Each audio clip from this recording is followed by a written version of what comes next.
তাঁত সমৃদ্ধ সিরাজগঞ্জের এনায়েতপুর থেকে শাহজাদপুর পর্যন্ত 29 কিলোমিটার আঞ্চলিক সড়ক চলাচলের অযোগ্য হয়ে পড়েছে।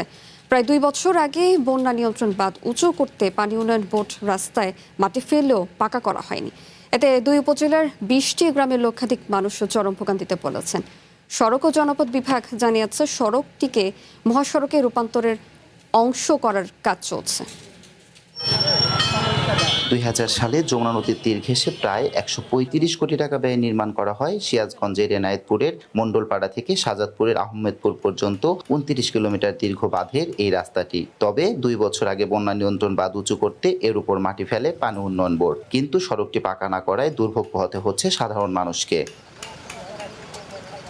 বর্তমানে সৈয়দপুর, পাঁচিল, রূপসী ও খোকসাবাড়ি সহ সড়কের একাধিক স্থানে ছোট বড় অসংখ্য গর্ত ও খানাখন্দের সৃষ্টি হয়েছে।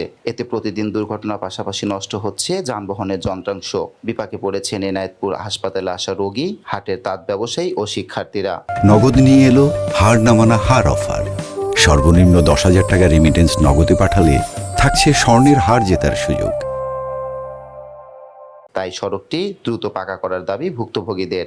রাস্তা পাকা ছিল, সব লোকজন যাওয়া আসা করছে, সুবিধা ছিল। এখন তো বিরাট অসুবিধা হয়েছে। হাইটা যাও কষ্ট, সাইকেল নিয়ে যাও কষ্ট, যানবাহন তো চলাচলই করা পারে না। কাপড় ভ্যান গাড়ি দিয়ে যাইবার নইলে গাড়ি উল্টে যায়, গাড়ি ঘোড়া নিয়ে যাওয়ার মতো কোনো পরিবেশ নাই। সংসদে আপনারা এই বিলটা পাশ করে আমাদের এই রাস্তাটাকে সংস্কার করবেন।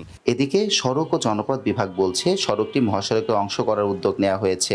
এর জন্য সিরাজগঞ্জের সয়দাবাদ থেকে এনায়েতপুর হয়ে পাবনা পর্যন্ত 3টি সড়কের সমন্বয়ে 88 কিলোমিটারের মহাসড়ক নির্মাণের পরিকল্পনা নেওয়া হয়েছে। ব্যয় ধরা হয়েছে 1755 কোটি টাকা। এখানে অ্যারাউন্ড হলো 25 কিলোমিটার রোড আছে। এই 25 কিলোমিটার রোডকে একটা প্রক্রিয়ার মাধ্যমেই সম্পন্ন করতে হবে। এটা ইতিমধ্যে পাঠিয়ে দেওয়া হয়েছে। বর্তমান সরকারের যে নির্বাচনী ইশতেহার এবং অঙ্গীকার আছে সেটার আলোকে এই রাস্তাটা পাঠানো হয়েছে। মেগা প্রকল্পের কাজ শুরু করা নিয়ে অনিশ্চয়তা থাকলে আপাতত 29 কিলোমিটার সড়কটি চলাচলের উপযোগী করার দাবি সিরাজগঞ্জবাসীর। শুভ কুমার ঘোষ, ওয়ান নিউজ, সিরাজগঞ্জ।